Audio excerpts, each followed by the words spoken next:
Yesterday we were discussing these three things for the sake of general knowledge, as given by the commentaries.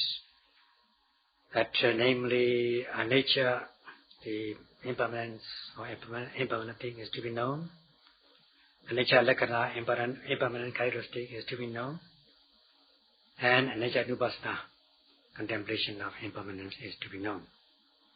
Out of these three things, as for anicca, impermanence or impermanent thing, every arising mind-body objects in the body, such as hearing, seeing, hearing, tasting, touching, are anicca, impermanent or impermanent things, because they arise and then they disappear. Hence, they are anicca, impermanent things. And also, as given by this statement, Udva Abhava Karo Anicca Lakhana, after arising, the characteristic of disappearing after arising is Anicca Lakhana, impermanent characteristic. So all these things, three things, they are very similar, so they can be confusing. So as not to confuse you, so I was given these examples in the sense that by way of this moral, namely heat. For instance, heat arises in the body as heat. This heat is anicca, impermanent thing or impermanence. This is a material thing, materiality, rupa. And knowing this as heat is also anicca, in this case mentality, nama. So these mind, body, mind arise and then they pass away, not being stationary for even for a moment. So these three things. This mind, body. For instance, you want to bend or stretch. The intention to bend or stretch is also anicca, impermanent or impermanent thing, and they arise and pass away.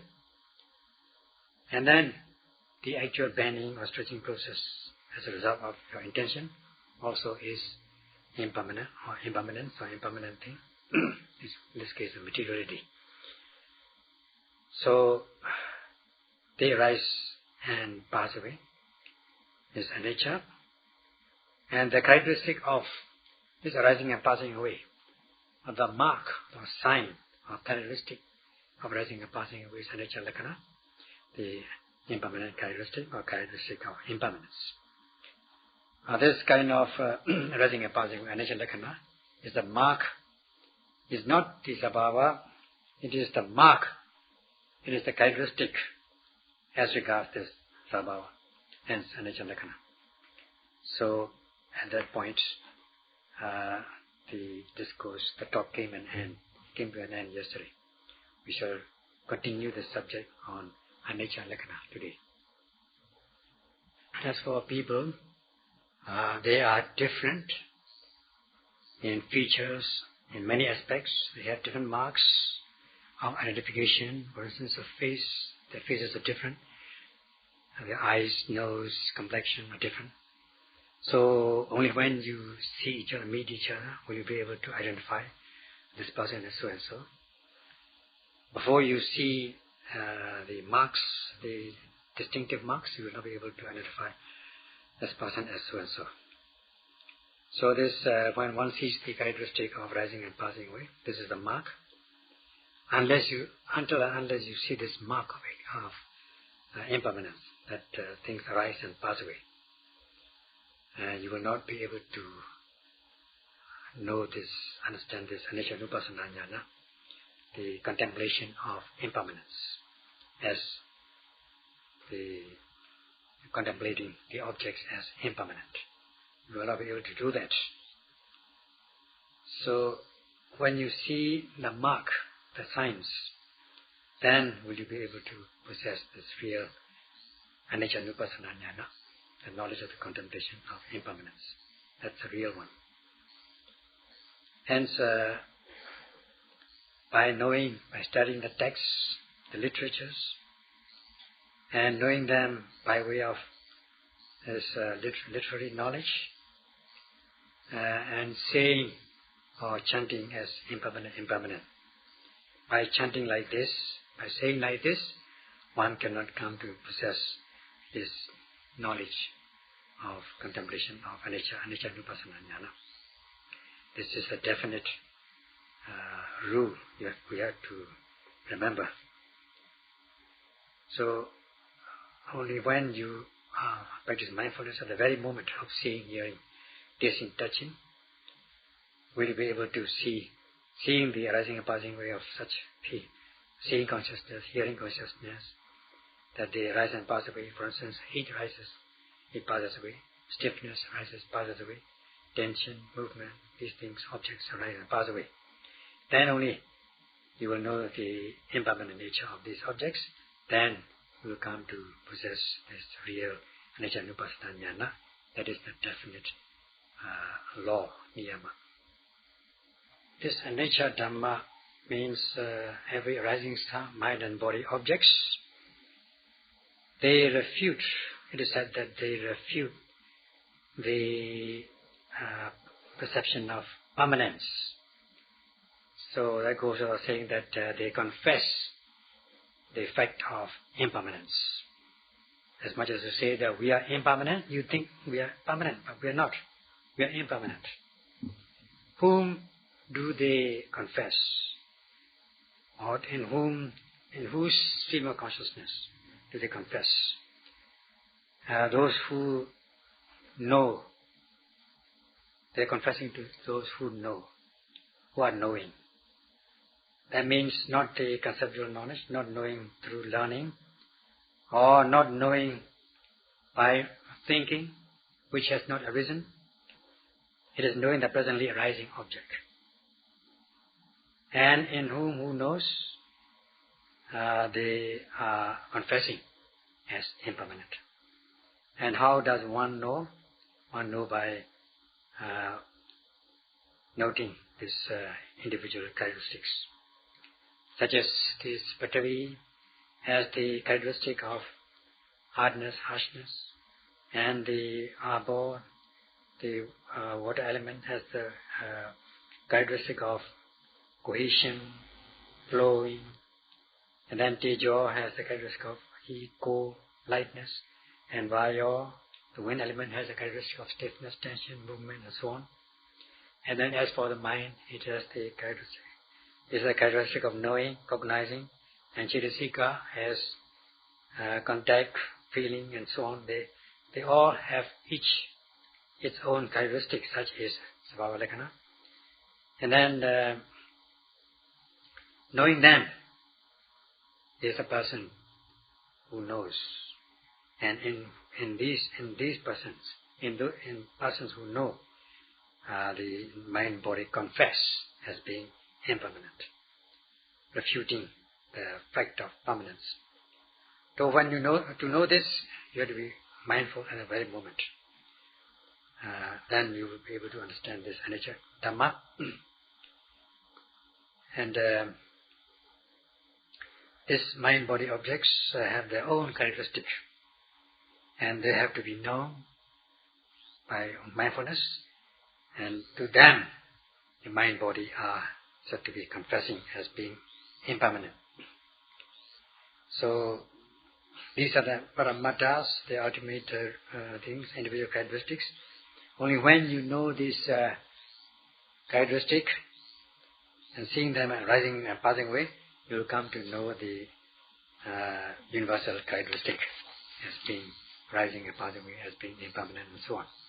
So by just chanting, according to literatures, according to books, we will not be able to possess, to develop the Anicca Nupassana Jnana, the knowledge of contemplation of impermanence. Only when you note at the very moment with the practice of the way of mindfulness, Satipatthana, by being able to note with aiming and energy, and concentrating your mind with Khanika Samadhi, momentary concentration, we will be able to know the characteristic, and then if you continue to practice, you will come to know their universal characteristics. So This Anicca Lakhana is known during the practice of Satipatthana, seeing them, seeing the arising and passing away of these objects, and knowing them. So the fixed law, the niyama, is this: knowing as impermanent. After seeing the arising and passing away during mindfulness is Anicca Nupassana Jnana, knowledge of the contemplation of impermanence. As for this niyama, the rule or the fixed law, saying that only when objects arise and pass away, there you can know Anicca Lakhana, the characteristic of impermanence. Only when you see this arising and passing away, you come to possess this Anicca Lakhana or know the Anicca Lakhana. And only after this Anicca Lakhana, only after seeing, experiencing this Anicca Lakhana, will be able to possess, to develop this Anicca Nupassana Jnana, knowledge of the contemplation of impermanence, the real Anicca Nupassana Jnana. So in order to know Anicca Nupassana or contemplate as impermanent, one must practice mindfulness at the very moment, not before or after the objects have arisen. Otherwise it will not be the real knowledge. So without practicing mindfulness, without noting mind and body as they arise, and by just imagining, thinking, or contemplating, you will not be able to possess this real Anicca Nupassana Jnana. That's why this word is given in this niyama. It is during mindfulness. This is a time factor. Knowing as impermanent after seeing the arising and passing away during mindfulness. That's why this word during is stressed, not before or after. During mindfulness, during mindfulness of arising, noting as they arise, as they suddenly come up, while you are seeing, hearing, tasting, touching, and so on, noting it during noting these objects as they arise. This Anicca Nupassana, if one is able to cultivate Anicca Nupassana, one must be able to observe the real arising and passing away of psychophysical phenomena. And without this, one will not be able to cultivate this Anicca Nupassana Jnana, the knowledge of the contemplation of impermanence. Without arising and passing away, you will not be able to contemplate as Anicca. And once you are able to cultivate this Anicca Nupassana, contemplation of impermanence, you will come to observe also dukkha, the unsatisfactoriness, and so with anatta, non-self, non-soul. There's no atta in it, no self or soul in it. They're just the nature, the true nature. Especially when you come to the stage of Bhenga Jnana, the fleeting momentary nature of experience, fleeting objects, seeing the fleeting way of objects. And you see and then at that moment, you will not be able to feel the presence of your body, parts of the body, for instance, either the whole body or some part of the body, like your hands may be disappearing, your head or whatever may be disappearing, or the forms may be disappearing, may seem to be disappearing at least. So you just observe just the process, and then this beginning, middle, and the end of these things, and later on with observing the first dissolving, the fleeting way of objects, seeing them as just the process rolling on. There's no such thing as jiva atta, individual self or soul. There's no atta, no permanent soul or self, no pleasurable self or soul in it. It's just mere mind, body, or materiality, mentality, or mental process, material process. It will become very obvious to you. So unless you are able to do that, if you are saying just anatta, without this Anicca Nupassana Jnana, you will not be able to possess, or you will not be able to observe or understand anatta, the real anatta, non-self, non-soul. Let us say you have a cup or pot or glass, and suddenly for some reason or other you drop down and it breaks. Suddenly you say anicca, as we always used to say. It's impermanent. This is exclamation. We used to say that. So by just saying this is not the knowledge of impermanence, not the real knowledge of the contemplation of impermanence. It is just a fake one. Because the cup or glass itself is peññati. They just form concept. And they are not like the ultimate realities of arising and passing with psychophysical phenomena. They are just solid conceptual things. They are not paramattras. They are just peññatis. Scientists are making experiments or research by examining things through their binoculars, microscopes, or electron microscopes even, and they know these changing phenomena. But do they see anicca, impermanence? They're using this peññati. What they see is peññati anicca, the conceptual impermanence, not the real impermanence. Because they're using this conceptual object in the form of microscope or electron microscope, and their motivation is not to realize liberation, not to be liberated from the suffering of existence, from the mind-body existence. So this is since this is peññati anicca, the changing phenomena of the conceptual objects, not the arising and passing away of ultimate realities. So this kind of knowledge of impermanence is fake knowledge of impermanence. So when you are pierced with a thorn, or you fall down, slip over, and you feel painful, then it is suffering, it's pain. This kind of knowledge, perception of suffering, dukkha, is a fake knowledge of suffering.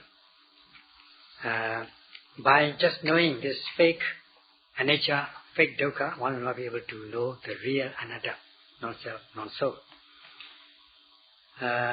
Only when you see by your own experience, with the practice of mindfulness, the arising and passing away of these objects, knowing them as impermanent, will be able to possess, develop this paramattā anicca, the ultimate impermanent in the ultimate sense.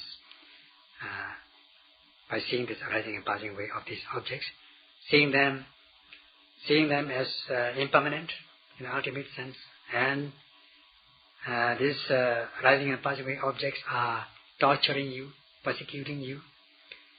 They are torturous. They make you suffer.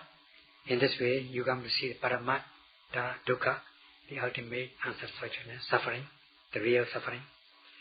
So in this way, this paramattā anicca, paramattā dukkha, the real impermanence, the real unsatisfactoriness, can be seen only by experiential knowledge, through your own personal experience, adapacika, with the practice of, by way of satipatthana method. And they are realizable with the practice of satipatthana. They can be realized through your own personal experience. So you come to realize the nature of this, the characteristics of these elements, such as hardness, harshness, softness, and then cohesion, fluidity, solidity, heat, cold, lightness, stiffness, movement, cognizing, knowing, contact, feeling, and all these things are the real ones, the paramattas. And they are the realities which happen, and you can observe them as arising and passing away with your own personal experience, adapacika. They are the real ultimate realities. And as you continue to practice, you come to possess this you come to see the arising and passing away. Thus, you develop this real Anicca Nupassana Jnana, contemplation of impermanence, and then seeing the unsatisfactory nature through your own personal experience, you will come to see the Paramadukkha, the real unsatisfactoriness. And in this way, if you observe, once you practice and observe this Parama Anicca and Paramadukkha, the real Anicca and the real impermanence and the real unsatisfactoriness, only when you know them will you be able to know the real Anatta, non-self or non-soul. Buddha himself always in his discourses would preach in order to become obvious in the yogi's mind and disciples' mind, this nature, Anatta Nupassana Jnana. It is knowledge of the contemplation of non-self or non-soul, based on, first and foremost, stressing two things, namely Anicca Lakhana and Dukkha Lakhana, the characteristic of impermanence and the characteristic of unsatisfactoriness. So he always teach the disciples by way of question and answer. So for instance, monks, this materiality or this body, is it permanent or impermanent? Then the Sangha or the disciple would answer, Venerable Sir, impermanent. Impermanent, Venerable Sir. So then Buddha would say, these impermanent things, are these impermanent things unsatisfactory or unsatisfactory? Are they pleasurable or suffering? Then the monks would answer, suffering Sir, Venerable Sir. Unsatisfactory, suffering Venerable Sir. Then the third question the Buddha would ask is, things which are impermanent and unsatisfactory, these objects, can you make these things do it your way, at your will, make it to become at your will, let it happen as you desire? Or would you can you do it, can you make it not happen like this or like that? Can you wish like that? And the disciple would answer, no, Venerable Sir. One cannot give a command. One cannot wish this to happen like this or like that, or wish this not to happen like this or like that. So, in this way, the Buddha preached the Dhamma with questions and answers to make obvious this idea of the contemplation of Anatta, the non-self or non-soul, based on first Parama, to see the Parama Anicca, the real impermanence, and Paramadukkha, real unsatisfactoriness. And such things have been mentioned in the text in many places. So in order to be able to differentiate like this or know it in a distinct manner, the late Venerable Mahasara has given this maxim extracted from these commentaries and sub-commentaries of Abhidhamma, namely, by merely knowing the Anicca conceptually, one cannot possess the knowledge of Anatta. That is, as regards the Paññatti Anicca. And by merely knowing the Dukkha conceptually, unsatisfactoriness conceptually, one cannot come to possess the knowledge of Anatta. So, this is what the Mahasara has given. And then this characteristic of impermanence and unsatisfactoriness of the mind-body is like one person with three names. In one place, one has one name, another place, another name, and yet in another place, in three places, this person. The same person has three names. So also, his mind-body, Nama-rupa, has three names, namely Anicca Lakhana in one place, Dukkha Lakhana in another place, and Anatta Lakhana in another place. Although they have three names, the person is just one. Same thing. One is one thing, mind-body. You can take it as one, mind-body as one. So this universal characteristic of impermanence, unsatisfactoriness and selflessness, they are for one thing only, one group, one mind-body group. If you know one thing, then you will know other things also, because it's the same person with three different names in three different places. So by knowing him or this person with one name, you are said to be knowing that person. So at times you will be seeing Anicca Lakhana, the characteristic of impermanence. At times you may be seeing the Dukkha Lakhana, the characteristic of unsatisfactoriness.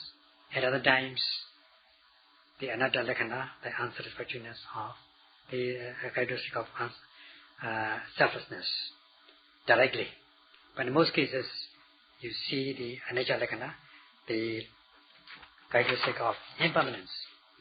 So out of these three things, if you see one thing, you will see two other things as well. If you know one thing, if you observe one characteristic, then you are said to be observing two other characteristics automatically. Just like with one strike, you are hitting three things at the same time.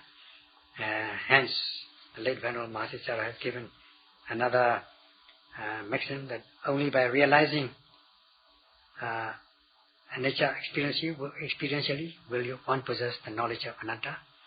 And only by realizing Dukkha experientially will one possess the knowledge of Anatta. And by seeing one true characteristic, one sees all others. That is the maxim given by the late Venerable Master Sayadaw. And this is textual proof given in the literatures, as given by this sayings. That is Anicca Lakhana Dete, Anatta Lakhana Deta Meva Hoti. That means as one sees Anicca Lakhana, one also sees Anatta Lakhana for sure. So this is quite correct. Once one sees the Anicca Lakhana, the characteristic of impermanence, one sees the Anatta Lakhana, the characteristic of non-self, non-soul automatically. Especially at the stage, at the insight knowledge known as Bhanga Jnana, knowledge of dissolution. Seeing the first dissolution of mind and body.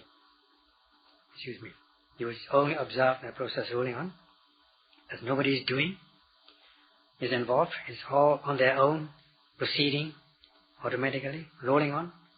And once you see the impermanent nature, you see that they are just happening on their own, at their will, not at your will. This can be seen by dedicated yogis who practice carefully through his or her own experience. And then there's a textual proof saying that it is correct that if one knows one out of these three characteristics, such as the Anicca, Dukkha, Anatta, then if one sees one is said to be seeing the remaining two. So in this way, there is this description given in the text. So this is textual proof or textual evidence of this statement. And also it is in accordance with the Pali Canon, which we discussed, that in whoever has the perception of impermanence will also have the perception of non-self or non-soul. Not only does one see the impermanent, one also come to observe that whatever is impermanent, because one is tortured by these impermanent things, one is bound to suffer, and all these things will be unsatisfactory, will not be satisfactory. And whatever is impermanent and unsatisfactory cannot be self or soul. That also will be known automatically as anatta. There is no atta in it. So only from one thing, from one nature, one natural thing, there are these three things. And this anicca also is this person, this thing, this particular thing. Impermanent also is this particular thing. Unsatisfied, what is unsatisfactory also is this particular thing. And what is non-self, non-soul, and absence of atta also is this particular thing. So once one sees as impermanent, one will see it as unsatisfactory. And if one sees it as unsatisfactory, one will see it as non-self, non-soul, automatically. So this will be observed by yogis in the course of the practice as a part of their insight knowledge. Hence this fixed law given by the late Venerable Mahasi Sayadaw. So by just seeing one thing, by noting one thing, seeing as impermanent, one sees a characteristic of other characteristics automatically.